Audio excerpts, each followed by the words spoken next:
Una sa lahat ay hayaan niyo po muna akong batiin ng maligayang Kapaskuhan ang inyong mga tagapakinig.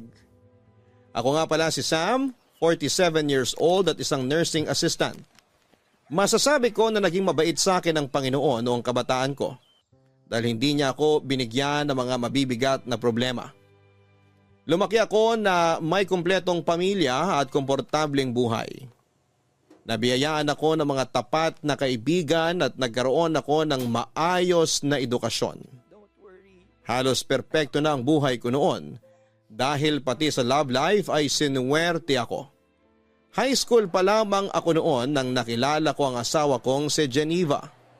Fourth year high school ako noon samantalang first year high school naman si Geneva noong nagkakilala kaming dalawa.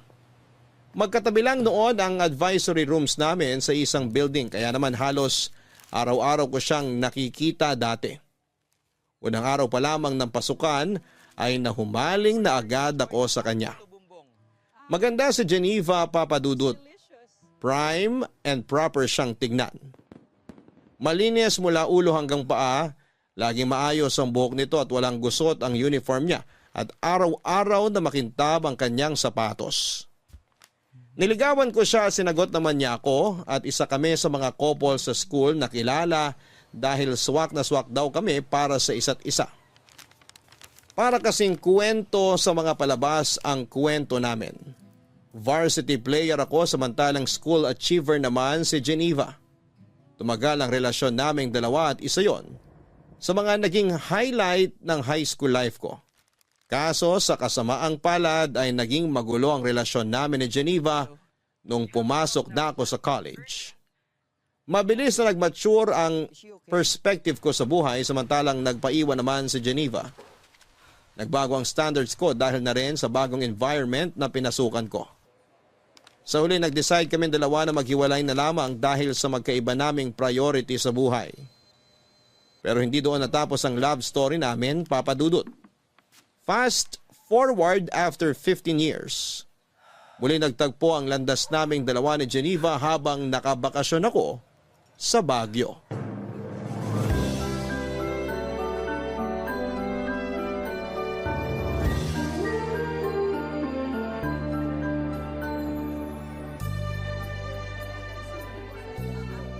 Excuse me, kuya. Pwede po ba magpakuha ng picture? Picture? Sure, sige. Teka, Geneva? Oh my gosh! Sam! Ako nga. Uy, kumusta ka na? Okay naman! Heto, office girl na. Grabe, long time no see ah. Tagal na rin pala, no? Nung uli tayong nagkita. Oo nga, high school pa ako noon eh. 10 years nang mahigit. Tama ba? 15 years to be exact. Ang galing. What are the odds na dito pa talaga tayo sa Baguio magkikita? Nakakatuwa nga eh. Kumusta ka na? Mabuti naman ako. Lisensyadong nurse na at gabi-gabing pagod. Ang galing! Saan ka nag-work ngayon? Sa public or private? Sa private ako, nursing assistant. I see. Sino naman kasama mo ngayon? Workmates, tsaka ilang kaibigan. Ikaw, mag-isa ka lang? Actually, kasama ko yung family ko nagbabakasyon. Kaso nasa Burnham Park sila ngayon eh. Gusto raw nilang mag-chill doon. Ako gusto ko mamasyal, kaya iniwan ko na lang sila. Nag-solo flight na lang ako kasi sayang yung oras. Marami kaya akong gustong pasyalan dito sa Baguio. Ilang araw ba kayong magsistay dito? 2 days lang. Last day na namin ngayon. Balik na kami sa Manila mamaya. I see. Kami naman, kararating lang namin. 3 days kami rito. Nice! Nakakit na ba kayo sa Benguet? Sa may strawberry farm? Hindi pa, pero plano namin pumunta dun mamaya. Punta kayo kasi in season ng strawberry ngayon. Pwede kayo mag-strawberry picking. Mas mura kaysa sa mga naka-display. Galing kami dun kahapon. Sige, sasabihan ko yung mga kasama ko mamaya. Nasaan pala sila? Bakit mag-isa ka lang ngayon dito? Nandun sila, bumibili ng souvenirs. Nagpaiwan na ako rito kasi ang ganda ng view. Oo nga eh, napaka-peaceful no? Tama, nakaka-relax. Ito yung maganda sa Baguio eh. Ang sarap sigurong manirahan dito. Maganda yung klima, tapos maganda yung environment, ang daming puno. Di ba nga, isa to sa mga lugar na gusto mong puntahan noon? Oo, tapos after 15 years bago ko natupad yun. Wait, ngayon ka palang nakapunta rito sa Baguio? Oo, first time ko lang. Kaya nga sinusulit ko na eh. Mag-extend ka na lang kung gusto mo. Sama ka sa amin. Wag na, uy! Nakakahiya. Tsaka hindi ko kilala yung mga kasama mo, baka ma-OP pa ako. Isa pa, may work na ako bukas. Sayang naman. Kung nalaman ko lang ng mas maaga na nandito ka pala, kanina pa dapat kita in-invite. Paano mo naman malalaman yun na ilang years na tayong walang contact simula nung maghiwalay tayo? Oo nga no, hindi tayo friends sa Facebook. Hindi! Naging busy na rin kasi tayo sa kanya-kanya nating buhay since then. Tsaka hindi pa uso Facebook noon. Tapos nung sumikat yung Facebook, nawala na yung connection natin. Pero maganda naman yung naging hiwalayan natin, di ba? I mean, pareho tayong nag-decide na di nag-workout yung relasyon natin. Kaya tayo naghiwalay. Oo, busy ka na masyado sa studies mo noon. Samantalang ako, bilang first time makaranas ng puppy love, kinulang sa atensyon. Sa huli, nag-decide tayong tapusin na lang yung relasyon natin kaysa pareho tayong mabaliw. Yeah, ganun na nga yung nangyari. Pero at least, in good terms pa rin tayo kahit papano. Hindi awkward surprisingly. Kaya nga eh, kumbaga, part na lang yun ng history natin. Totoo! So kung hindi ka busy, pa-picture naman ako. O sige, akin na. San ka ba? Dito banda, kunin mo yung view ha. Whole body ba? Ikaw nang bahala. May tiwala naman ako sa'yo. Basta click-click mo na lang tapos magpo-post na lang ako para marami akong pagpilian. Okay, sige. 1, 2, 3. Smile! Pagkatapos ng pagkikita namin yon ay hindi na nawala pa sa isipan ko si Geneva. Wala siyang pinagbago, prime and proper pa rin katulad nung una ko siyang nakita sa unang araw ng pasukan. Hindi ko alam kung bakit pero sa muling pagkikita namin ay parabang may nabuhay sa puso ko noong araw na yon. Pag-uwi sa hotel ay agad kong hinanap ang Facebook ni Geneva at doon ay inisto ko ang profile niya. Mangilan-ngilan lang ang pictures niya online. Karamihan ay puro mga shared posts tungkol sa libro, pusa at mga travel destination. Ang pag-i-stalk kong ginawa kay Geneva sa Facebook ay umabot hanggang sa magdamag dahil pati comments at ilang interactions nito ay binasa ko. At isang napansin ko, Papa Dudut. Mukhang hindi pa siya nagka-boyfriend simula noong nagkahiwalay kami. O baka hindi lang siya masyadong ma-post pagdating sa love life niya. Natuwa ako sa kalamang yon hanggang sa napaisip ako, Papa Dudut. What if magkaroon kami ng second chance? Habang iniisip yon ay aksidente akong nakapag-react sa isa sa mga picture nito from 5 years ago. Bigla akong nakaramdam ng hiya. Dahil kapag nag-notify yon kay Geneva ay malalaman niyang ini-stalk ko ang account niya. Kaya bago pa man niya makita ang notification ay inunahan ko na siya. Dali-dali ko siyang inad at saka nag-send ako ng message sa kanya. After 5 minutes ay inaccept niya ang friend request ko at nag-reply sa message ko. Pauwi na raw sila that time at sakto ang message ko dahil bored daw siya sa biyahe. Nang gabing yon ay nakapag-usap kami hanggang inabot kami ng umaga. Doon na po nagsimula ang reconnection naming dalawa ni Geneva. Pagkabalik ko sa Metro Manila ay hindi na ako nagpatumpik-tumpik pa at agad ko siyang in-invite para sa isang date, Papa Dudut.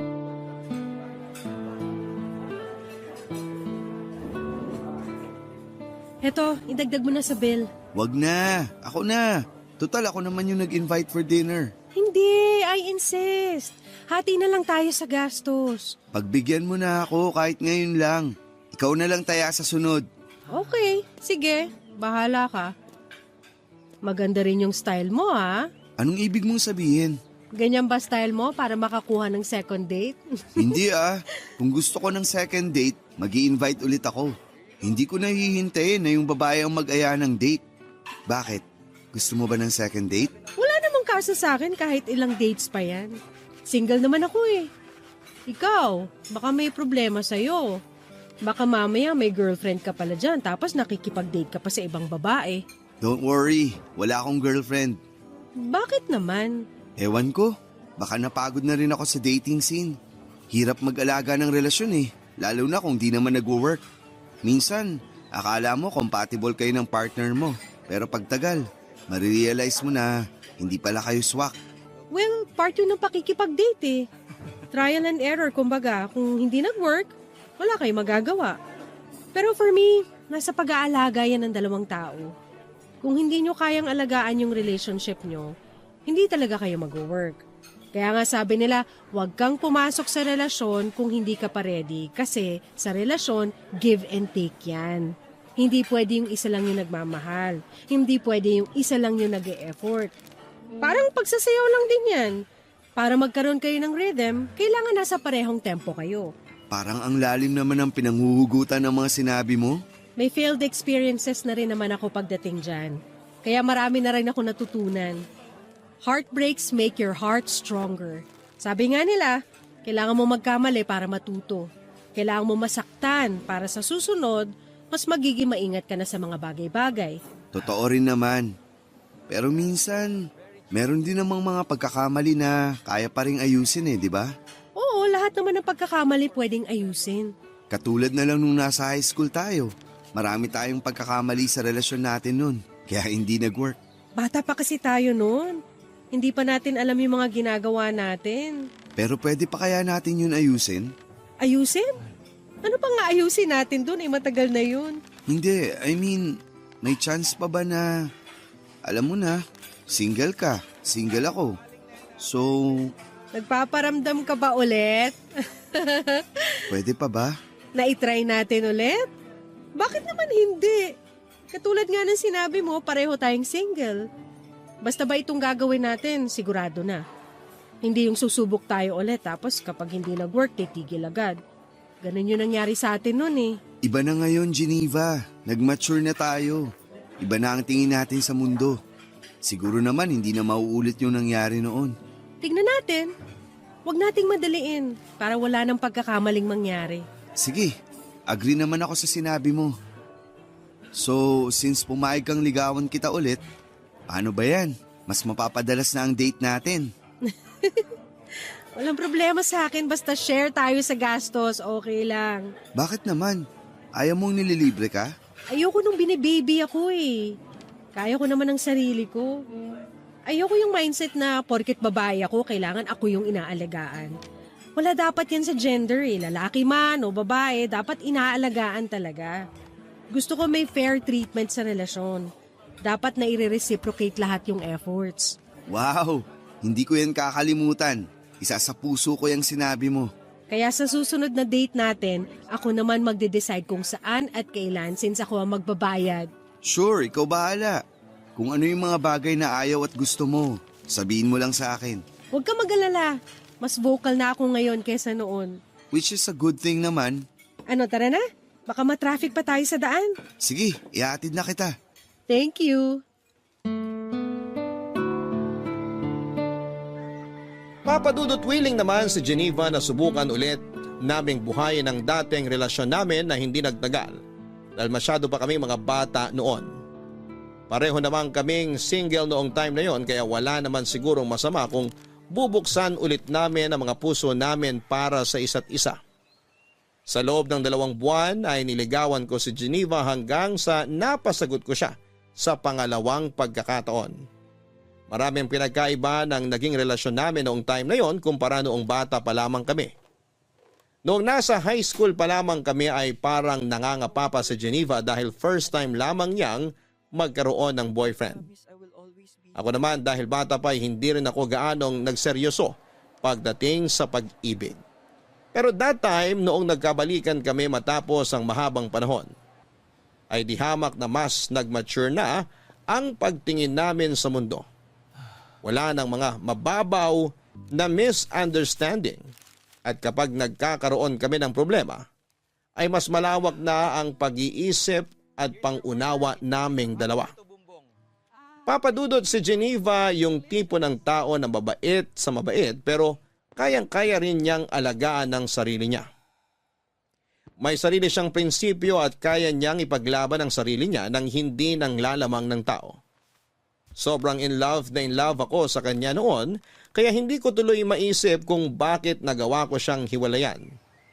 Noong mga bata pa lamang kami. Sa mga sumunod na taon ay naging maayos ang relasyon naming dalawa. Nabalance namin ang personal life at buhay pag-ibig. Sabi nila hindi kayang pagsabayin ang mga tawang karir at love life, pero sa kaso naming dalawa ni Geneva ay nakaya naming gawin yon.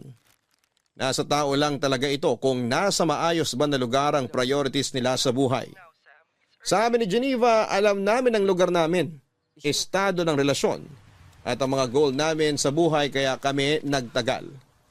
At sa pagsasama namin yon ay nagkaroon ng blessing noong nagdalang tao si Geneva, Papa Dudut. Bago pa man ipanganak ni Geneva ang panganay namin ay naisipan naming magpakasal. Simpleng wedding lang ang naganap at tanging kamag-anak at close friends lang ang dumalo sa kasal. Naisip kasi namin, Papa Dudut, na mas magandang maging praktikal na lamang. Ang importante naman sa kasal ay ang pag-iisang dibdib namin ni Geneva at hindi ang mga damit o kung anumang marangyang pagkakagasusan. Sa halip kasi na sa kasal ubusin ang ipon namin ay mas magandang gastusin na lamang namin ito para sa mga pangangailangan ng baby namin. Baby boy ang ipinagkaloob sa aming anak na pinangalanan naming Joseph.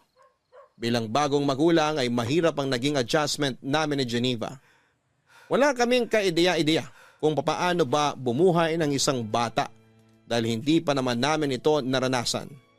Nahirapan man ay mabilis din naman naming natutunan kung paano ang maging magulang kay Joseph. Sa tulong na rin ng mga kakilala at mga nababasa namin sa internet. Noong first time ngang magkasakit ni Joseph ay halos hindi kami nakatulog ni Geneva dahil buong magdamag namin siyang binabantayan. Mabuti na lamang at may kaalaman ako sa medisina.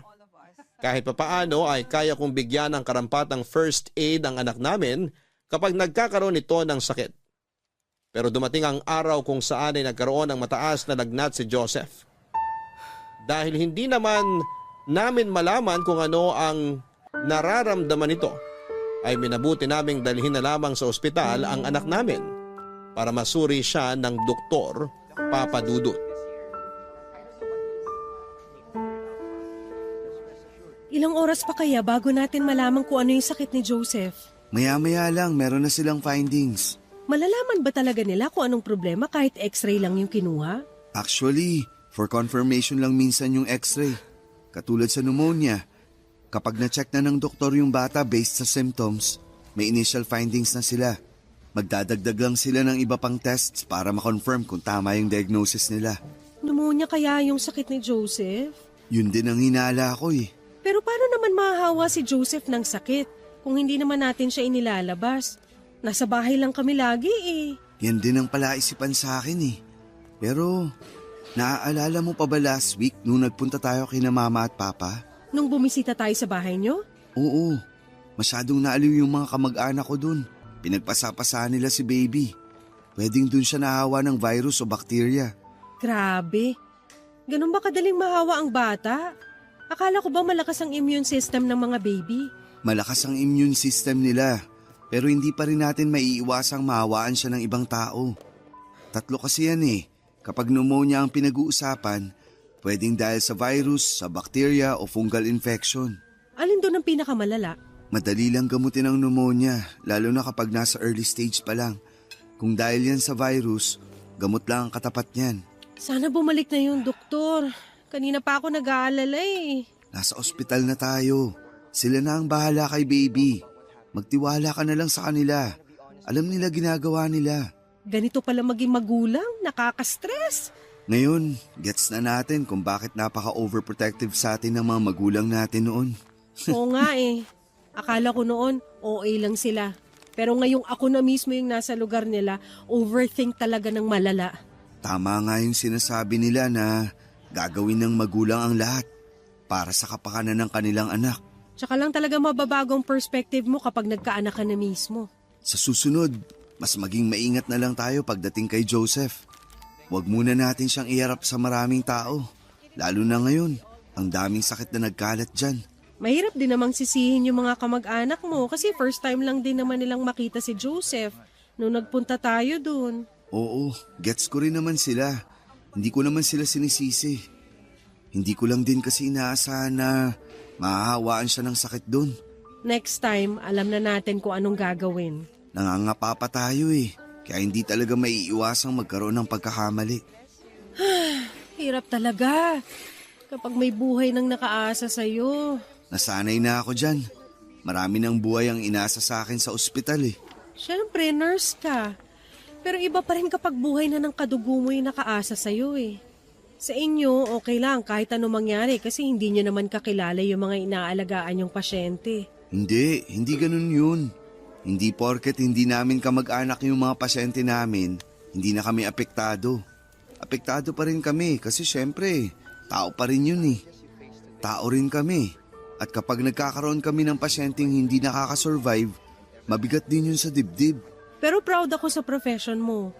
Kayo yung isa sa pinaka-importanting tao sa mundo ngayon dahil kumbaga kayo yung nagbibigay ng second chance sa mga tao lalo na kung life and death situation yung pinag-uusapan. Kaya nga ako pumasok sa medical field dahil dyan eh.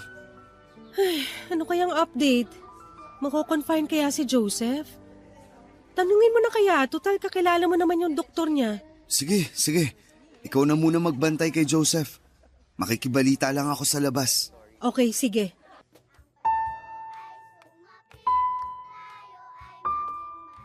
Lumabas na pneumonia nga ang sakit ng anak namin, Papa Dudut. Agad naman siyang ginamot ng doktor at mabilis na bumaba ang lagnat nito. Pagka-discharge ay niresetahan kami ng gamot para ipagpatuloy ito sa bahay. Akala namin noon ay magiging okay na ang bata dahil malaki ang tiwala ko sa doktor na tumingin sa kanya. Pero sa mga sumunod na araw ay biglang bumalik ang lagnat nito at mas lumala pa ang estado ni Joseph. Overnight ay bigla itong nahirapang huminga at nagsimulang magsusuka. Mataas din ang heart rate niya at nung nagsimulang mag-iba ang kulay ng balat nito ay itinakbo na namin siya kaagad sa ospital. Pagdating sa ospital ay natagalan pa bago natignan si Joseph dahil tinawagan pa nila ang doktor nito. Wala pang isang oras ay ibinalita na sa amin ng doktor na papunta na pala sa septic shock ang bata. Ginawa raw nila ang lahat ng makakaya nila pero sa uli binawian na ng buhay si Joseph. Noong time na yon ay ayaw mag-sink in ng balitang yon sa isipan ko. Sobrang in denial ako dahil nitong nagdaang araw ay okay na ang baby namin. Sa sobrang pagkabigla ay parang tumigil ang mundo ko. Hindi nag-function ang utak ko at saka ko na lamang na-realize na totoo nga ang nangyari noong nakita kong halos mapaupo na sa sahig ng ospital si Geneva habang umiiyak. Papadudot 8-month-old lang si Joseph noon at nangyari ang pagkamatay niya 3 araw bago magpasko.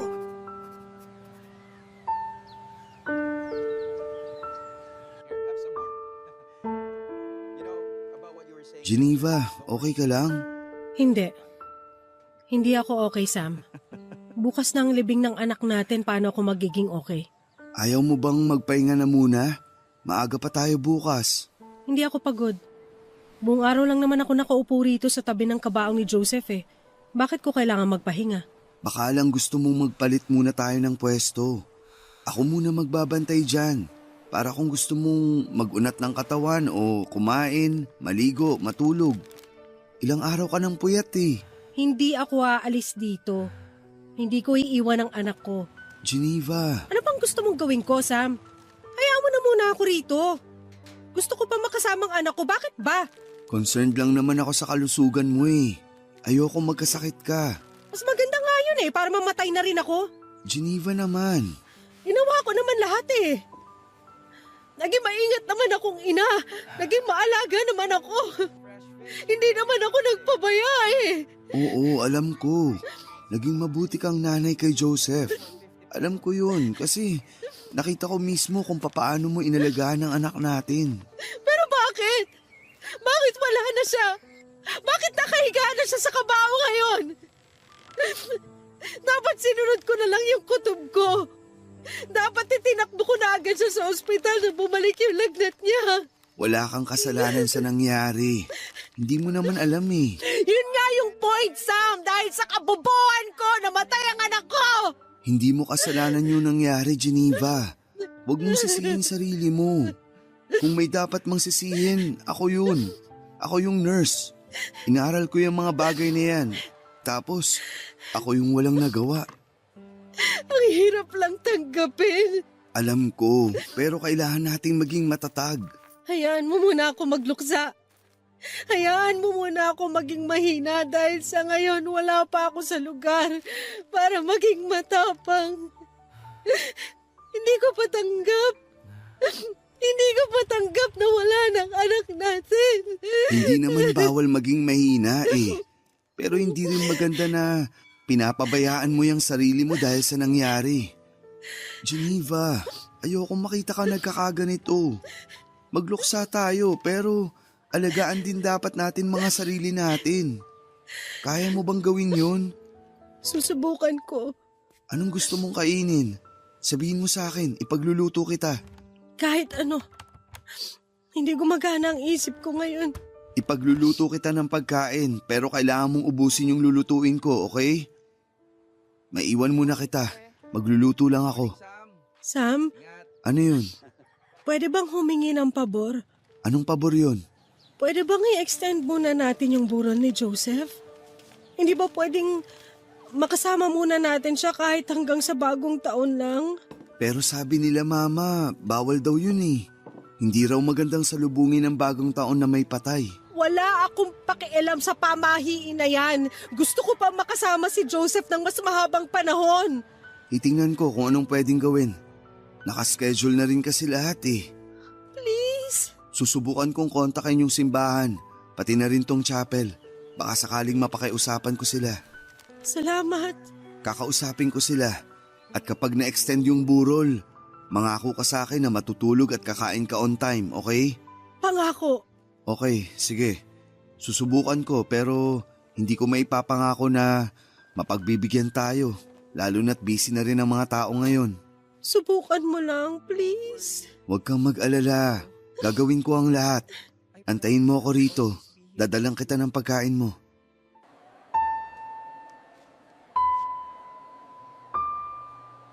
Malaki ang naging epekto ng pagkawala ni Joseph sa relasyon naming mag-asawa, Papa Dudut. Para bang sa mga sumunod na buwan ay hindi na namin na-enjoy ang buhay. Noong nagbagong taon nga ay sa halip na mag-celebrate ay natulog na lamang kami ng maaga. Hindi kaya ng puso naming salubungin ang bagong taong wala na ang anak namin. Pakiramdam kasi namin ay parang wala kaming karapatang magsaya dahil napabayaan namin si Joseph.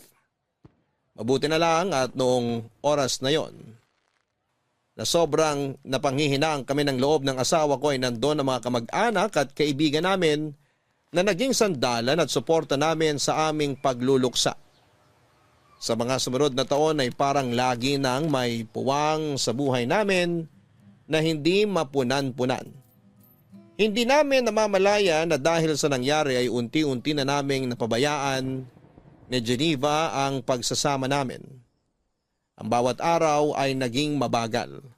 Saka na lang kami napapanatag tuwing natutulog kami dahil yon lang yung time na hindi namin nararamdaman ang sakit ng pagkawala ng anak namin. Pero tuwing gumigising kami, agad din kaming binabalot ng lungkot. Matagal bago namin natanggap ang katotohanan na matagal bago naming napatawad ang mga sarili namin. Sa mga panahon na nagluluksa kami, ay nalayo ang loob sa akin ni Geneva. Nagbago ang ugali nito. Naging malungkutin siya at tahimik at doon ko napansin na nagpatuloy ang pagkasira ng pamilya namin simula noong namatay si Joseph, Papa Dudut. Dahil sa mababang moral naming pareho ni Geneva, napabayaan namin ang buhay namin bilang mag-asawa. Parang bumabangon na lamang kami para gawin ang mga dapat gawin. Ako mismo ang nakasaksi kung papaano unti-unting nawala ang ningning sa dating masayang mga mata ng asawa ko. Inamin sa akin ni Geneva na para bang wala na raw purpose ang buhay niya. Trabaho niya ang maging ina sa anak namin pero hindi man lang daw niya nagawa yon ng maayos. Siyempre, Papa Dudut, hindi ko hinayaang ganon ang maramdaman ni Geneva. Araw-araw kong pinapaalala sa kanya kung gaano siya kabuti at kagaling na ina. Walang may gusto sa nangyari at kahit anong pagsisisi pa ang gawin namin ay hindi na nito maibabalik pa ang buhay ni Joseph. Kung sabayan ko si Geneva sa kanyang kalungkutan ay hindi maghihilom ang mga sugat namin. Kaya ako na ang kusang bumangon para tulungang makatayo at makabalik sa dati ang asawa ko.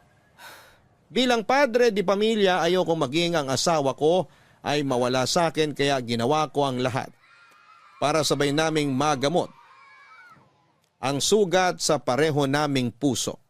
Ipinangako ko sa sarili ko na hindi ko hahayaang hilahin kami pababa ng trahedyang nangyari sa buhay namin. Ako ang nagsilbing motivation ni Geneva para magsimula ulit at hindi ako pumayag na hindi ko may babalik ang dating Geneva na malakas, matapang at puno ng positibong pananaw sa buhay.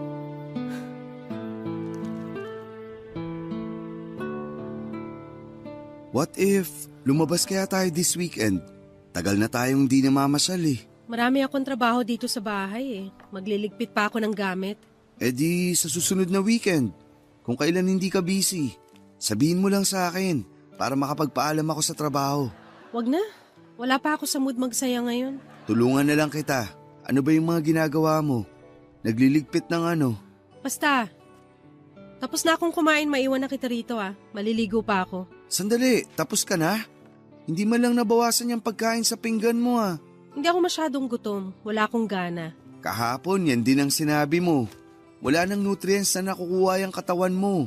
Kaya lagi kang walang gana sa ibang bagay eh.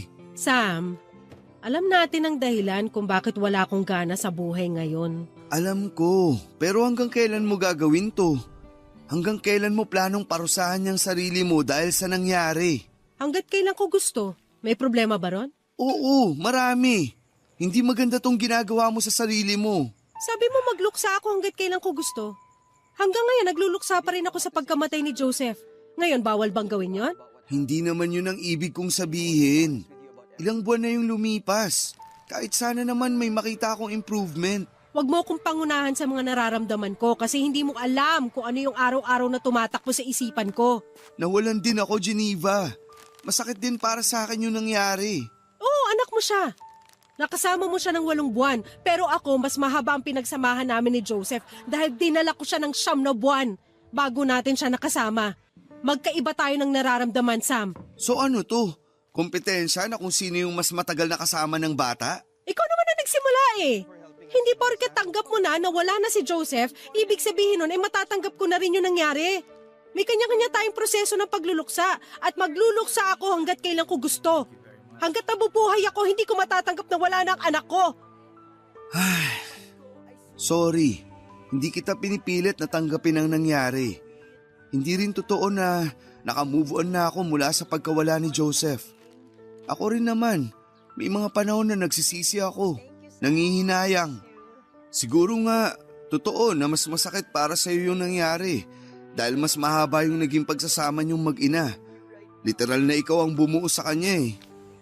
Gusto kong maghili ang puso mo at kung hindi ka pa ready, okay lang.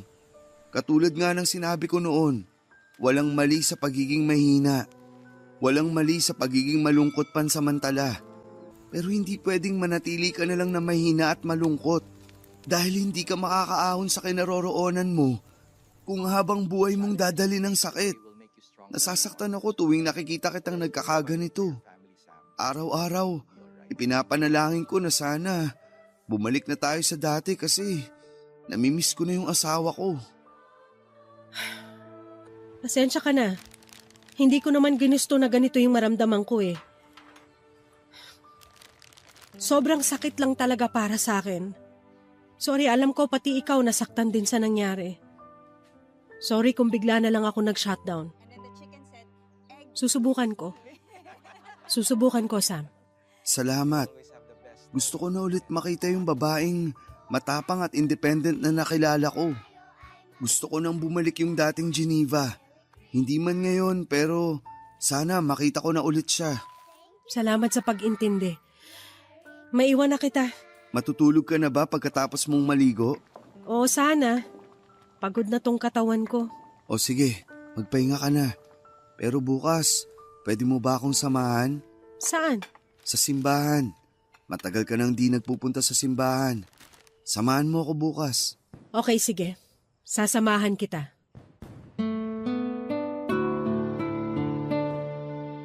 Ganun na nga po ang ginawa namin ni Geneva, Papa Dudut.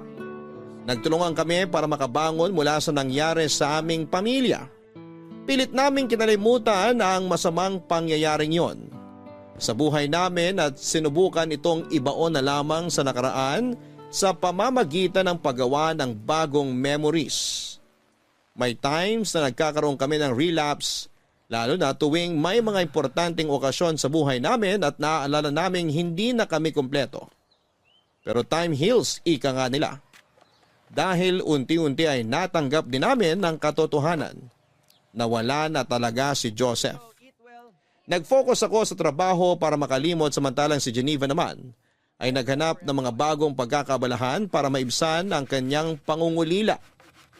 Thankfully ay nagkaroon ng magandang balita sa buhay namin matapos ang mahabang kalungkutan noong nalaman naming buntis si Geneva. Sobrang saya naming pareho dahil nagkaroon kami ng second chance para maging magulang ulit. That time, babae naman ang naging anak namin, Papa Dudut, at pinangalanan namin itong Lorraine. Sa pagkakataong yon, ay doble-doble na ang ginawa naming pag-iingat para sa pangalawang anak namin. Inespoil namin siya sa lahat ng bagay, ginawa namin ang lahat para hindi na maulit pang nangyari kay Joseph. Kaunting kagat lang ng insekto o lamok ay agad naming ginagamot ang bata. Mapaubo man o sipon, sakit ng tiyan at kung ano-ano pang tipikal na sakit ng bata ay nagiging okay na kami pagdating doon dahil ayaw na naming maulit pa ang nangyari noon. Sa kabutihang palad ay napalaki naman naming maayos na bata si Lorraine sa sumunod na 9 na taon, Papa Dudut.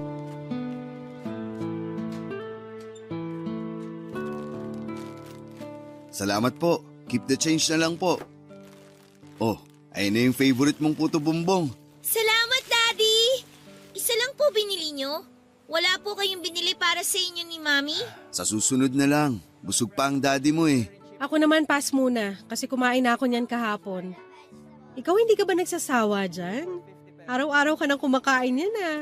Mamaya maging kakulay mo na yung puto bongbong. Sige ka. Never po ako magsasawa sa puto bongbong. Ito na po yung best food sa buong mundo. Ay sus, basta talaga simbang gabi. Automatic nang may kasamang puto bumbong no. Kaya nga mas maaga pa tong nagigising kaysa sa atin eh. Puto bongbong lang yata habol mo kaya ka nagsisimbang gabi. Hindi po. Siyempre, nagpupunta po ako sa church para mag-pray kay Jesus. Ano namang pinipray mo? Na ano po, sana po maging healthy kayong dalawa ni Mami. Ah, ang sweet naman ng baby ko. Alam mo ba na kapag nakompleto mo raw ang simbang gabi, magagrant yung wish mo ngayong Pasko? Talaga po? Oo. Kaya po siguro hindi natupad yung hiling ko last year kasi hindi natin nakumpleto yung simbang gabi. Teka, hindi ba natin nakumpleto yung last year? Hindi yata. Hindi ko na rin maalala eh. Hindi po natin nakumpleto. Nakasulat po yun sa diary ko, kaya alam ko po yun.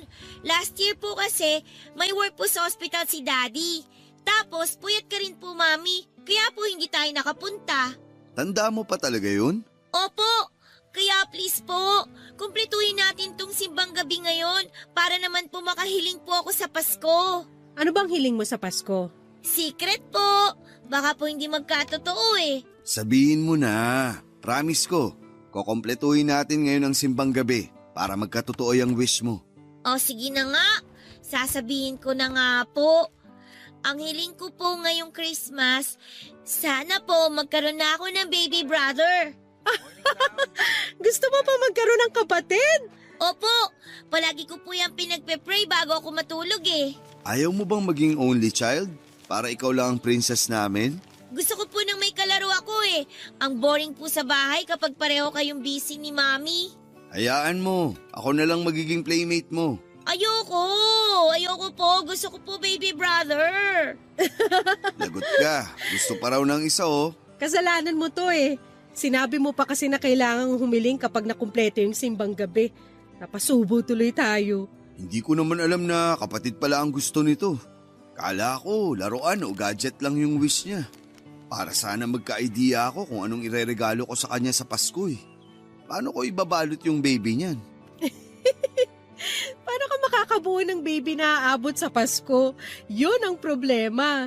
Eh di next year na lang. Seryoso ka? Siraulo ka talaga. Bakit? Ayaw mo na ba? Hindi sa ayaw. Ang tanong, kaya ko pa ba? Magfo-42 na ako next year. Hindi na kaya ng katawan ko magkaanak ulit. Ikaw na lang kung gusto mo. Eh kung pwede lang sanang magbuntis ang lalaki. Ako na lang yung magbubuntis. Daddy, Mami, naririnig ko po kayo. Okay lang naman po kung hindi na ako pwedeng magkaroon ng kapatid. Bigyan niyo na lang po ako ng tablet. O ayan, narinig mo, humihirit. Tablet daw. Tignan natin kung makakapunta si Santa sa atin ngayong Pasko. Baka bigyan kanya ng tablet. Pwede rin pong papi para naman po meron akong kalaro. Mas maganda nga yun. Matagal ko na rin gusto magkaroon ng aso. O sige, mag-a-adapt tayo ng papi in one condition. Ano po yun? Need mong makumpleto ang simbang gabi, okay? Oo naman po! Wala pong problema yon. Basta ba hindi kayo masyadong busy ni Mami para po may kasama akong pumunta sa church. Yun naman pala eh. No problem yan. O siya, umuwi na tayo. May pasok pa ang daddy mo mamaya.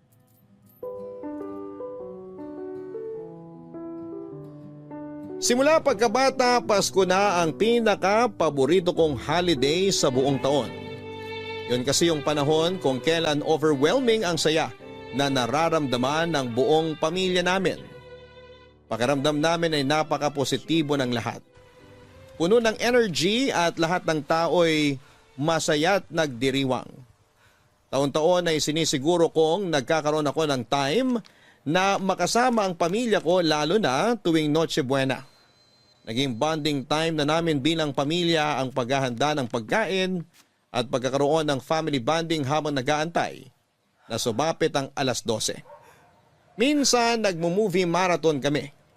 May pagkakataon naman na naglalaro kami ng board games. Every year ay sinisiguro naming mas enjoy ang bawat Pasko kesa sa nakaraang taon.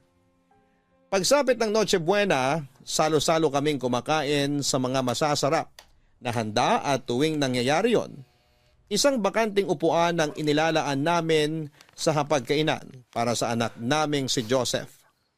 Wala na siya sa buhay namin pero gusto namin ni Geneva na tuwing Pasko ay may espesyal na lugar ang panganay namin sa aming pamilya.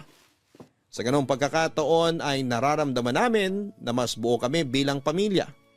Gusto naming ipakita na kailanman ay hinding-hindi mawawala sa puso namin si Joseph. Pero papadudot ang hindi ko inaasahan noong taong yon.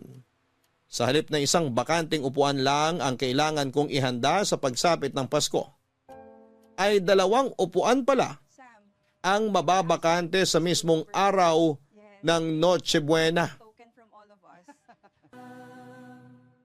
Katatapos lang ng simbang gabi noon, tuwang-tuwa si Lorraine dahil sa wakas ay makakapag-wish na siya dahil nakumpleto na niya ang pagsisimba simula noong nagsimula ang simbang gabi.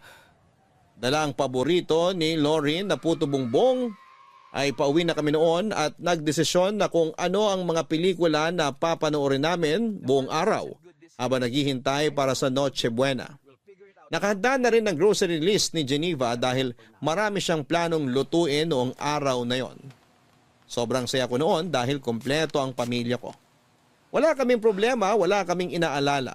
Ang mga regalo namin para sa isa't isa ay nakabalot na at naghihintay na sa bahay. Nakaredy na rin ang mga pailaw na sisindihan namin pagsapit ng hating gabi. Habang binabagtas namin ang daan pauwi at nakikinig sa mga classic na Christmas songs, ay isang pick-up ang biglang bumangga sa sasakyan namin.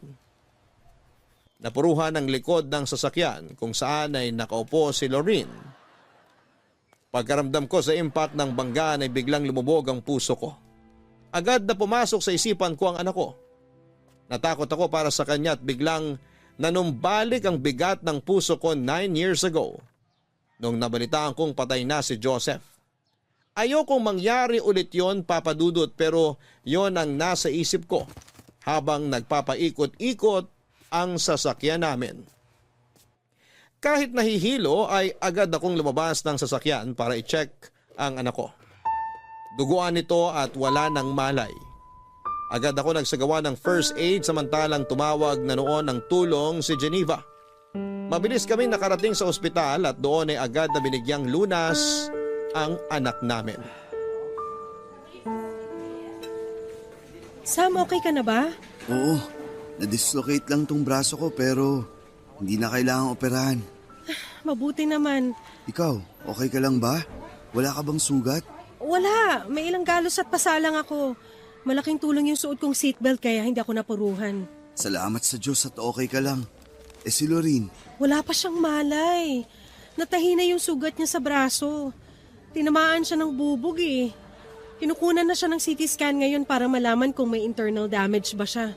Diyos ko, bakit ba ito nangyari kung kailan magpapasko? Kasalanan ko to eh. Aksidente yung nangyari at wala kang kasalanan doon. Huwag mong sisihin ang sarili mo. Maayos ang naging pagpapatakbo mo ng sasakyan. Kung may kailangan managot, dapat yung pick up yun. Hindi nagminol sa intersection yung driver eh. Ano palang balita tungkol dun? Kumusta yung mga sakay ng kabilang sasakyan? Wala naman daw napuruhan sa kanila. Nakausap ko yung driver. Nandito rin sila sa ospital ngayon.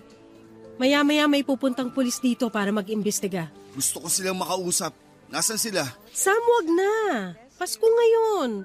Malala na tong nangyari sa atin kaya hayaan mo na lang muna sila. Paano ngayaan? Hanggang ngayon wala pang maalay ang anak natin dahil sa kanila. Nasira raw yung brake ng sasakyan nila. Nakausap ko na. Humihingi na sila ng tawad sa nangyari. Tutulong naman daw sila sa mga gastos natin dito sa ospital. Hindi nila tayo tatakbuhan. Dapat lang. Kapag may nangyari talaga kay Lorene, pananagutin ko sila. Walang mangyayaring masama kay Lorene. Magtiwala ka lang sa Diyos. Sabihan mo ko kapag nandito na yung mga pulis. Gusto ko magsampa ng kaso sa mga bumangga sa atin. Reckless driving yun. Sam, wag mo na munang isipin yan. Mag-focus na lang muna tayo kay Lorene. Hindi maganda na galit at sama ng loob yung nananaig sa emosyon natin ngayon. Ang kailangan natin, kumalma, okay? Huminahon ka muna. Dapat nasa bahay na tayo ngayon eh. Dapat nagpe-prepare na tayo para sa Noche Buena. Hindi dapat tayo nandito ngayon. Wala na tayong ibang magagawa kundi harapin kung ano man tong nangyayari sa atin ngayon. Kapag bumalik na si Lorene, pwede naman nating dalhin yung handa natin dito, di ba? Dito tayo mag-celebrate ng Pasko. Paano tayo makakapag-celebrate kung ganito ang estado natin ngayon? Kung gusto, may paraan. Pwedeng-pwede tayo mag-celebrate kahit ganito ang nangyari sa atin. Pero paano kung may Huwag masamang... mong isipin yan.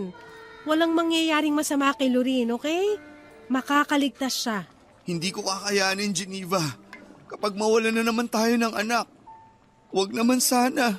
Hindi na tayo mawawalan. Hindi ako papayag na mangyari ulit yon. Natuto na tayo sa nangyari dati, di ba? Gawin natin ang lahat para maligtas si Lorene. Magtiwala tayo sa mga gumagamot sa kanya at manalig tayo sa Diyos. Tsaka malaki raw yung naitulong ng first aid na ginawa mo sa kanya kanina eh. Napahinto mo agad yung pagdurugo ng sugat niya eh, kaya hindi siya gaanong nawalan ng dugo. Mabuti naman kung ganun. Natawagan mo na ba sina Mama at Papa? Alam na ba nila yung nangyari? Oo, na-update ko na sila. On the way na raw sila. Nagpadala ko ng damit para makapagbihis tayo. Sabihan mo silang mag-ingat. Oo, papaalalahanan ko ulit sila mamaya. Halika na, pumunta na lang muna tayo sa kwarto ni Lorene. Doon na tayo maghintay. Sige, ikaw, wala bang masakit sa'yo? Magpacheck ka muna kaya. Okay lang ako, walang masakit sa akin. Sure ka?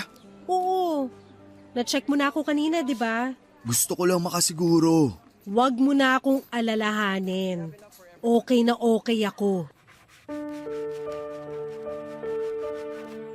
Nang gabing yon ay sa ospital na kami nag-celebrate ng Pasko. Malaki pa rin ang pasasalamat ko dahil kahit sugatan ay kumpleto at safe na ang pamilya ko. Labis-labis ang pasasalamat ko sa Panginoon noon dahil okay ang anak ko. At hindi ito nagkaroon ng internal injury na unang ikinabahala ko, Papa Dudut. Akala ko talaga noon ay mawawalan na naman ako ng anak. Kapag nangyari yon ay hindi ko na talaga kakayanin. At baka mabaliw na lamang ako.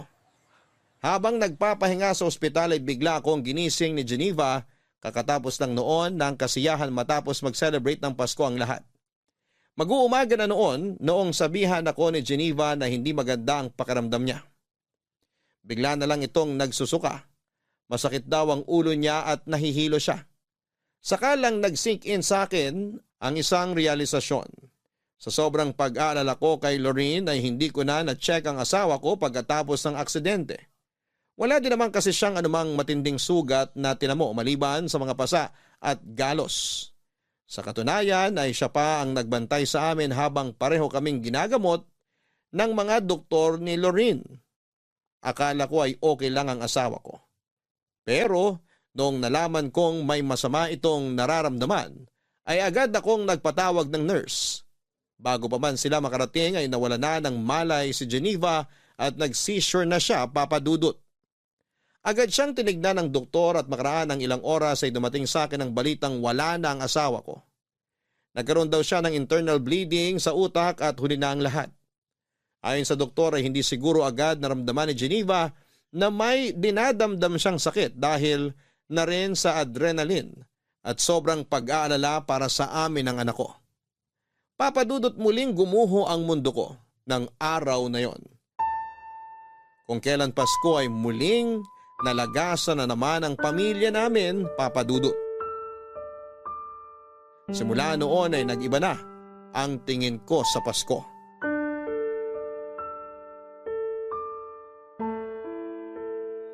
Daddy, sisindihan ko na ba yung kandila para kina Mami at Kuya Joseph? Okay, sindihan mo na. Ipe-prepare ko lang tong Bake Mac.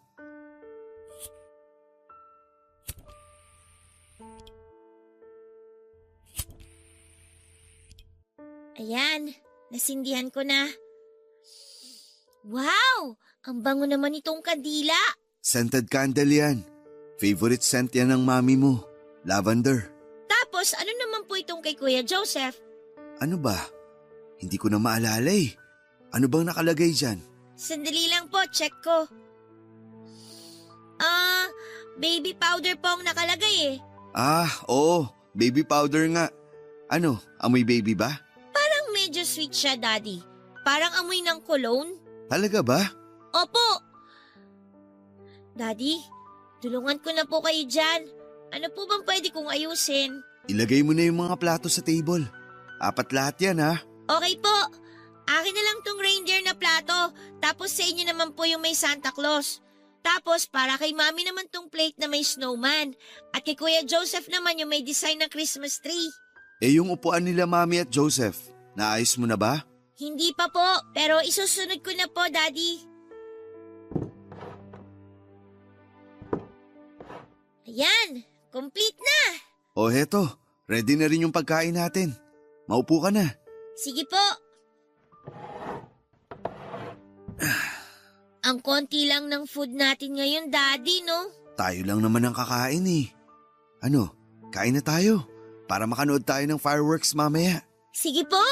Oh, pray muna tayo bago kumain. Sige po, Daddy. In the name of the Father, and of the Son, and of the Holy Spirit. Amen. Panginoong Diyos, maraming salamat po sa biyaya ng buhay at sa mga pagkaing ipinagkaloob ninyo sa amin. Sa gabing ito ng bisperas ng Pasko, kami po'y nagpapasalamat sa pagdiriwang ng pagdating ng aming tagapagligtas, si Jesus. Naway maging daan ang aming pagtitipon para magkaisa sa pagmamahal, pagkakaisa at pagpapatawad. Pagpalain po ninyo ang aming pagkain at ang bawat isa sa amin. Sa pagkakataong ito, inaalala rin po namin ang mga mahal naming pumanaw, lalo na po sa araw na to, sa anibersaryo ng pagpanaw ni Geneva at Joseph. Kami po'y nagdarasal para sa kanilang mga kaluluwa. Naway maramdaman nila ang iyong kapayapaan at pag-ibig sa kabilang buhay.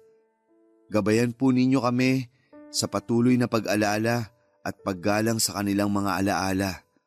Lord, sana po maging happy ang Christmas ni na Mami at Kuya Joseph dyan sa langit.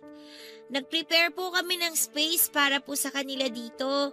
Ang hiling ko po ngayong Pasko, sana po maging masaya na ulit si Daddy katulad ng dati. In Jesus' name we pray. Amen. Amen. Bakit naman yun ang winish mo para sa akin? Hindi ba ako happy? Parang hindi po kasi kayo happy eh. Happy naman ako kasi nandyan ka. Medyo malungkot lang kasi hindi tayo kompleto. Pero masaya ako ngayon. Daddy, miss niyo na po ba si Mommy? Oo naman. Miss na miss ko na ang mami mo. Sobra. Miss ko na yung taon-taon na panonood natin ng mga Christmas movie. Miss ko na yung mga luto niya. Miss ko na siyang yakapin. Ako rin po, miss ko na rin po si Mommy. Ipag-pray na lang natin siya palagi na sana happy na siya sa heaven kasama ang Kuya Joseph mo. Sa tingin mo po ba, Daddy, nag-celebrate din kaya sila ng Christmas sa heaven?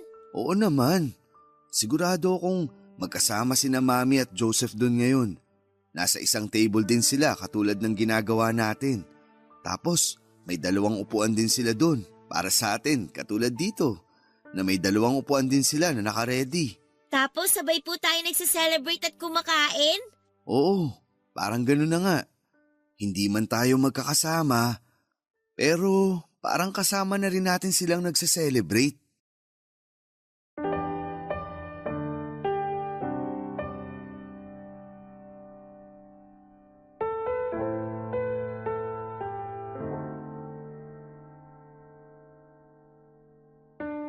Taon-taon, gano'n na po ang naging tradisyon namin ng anak ko.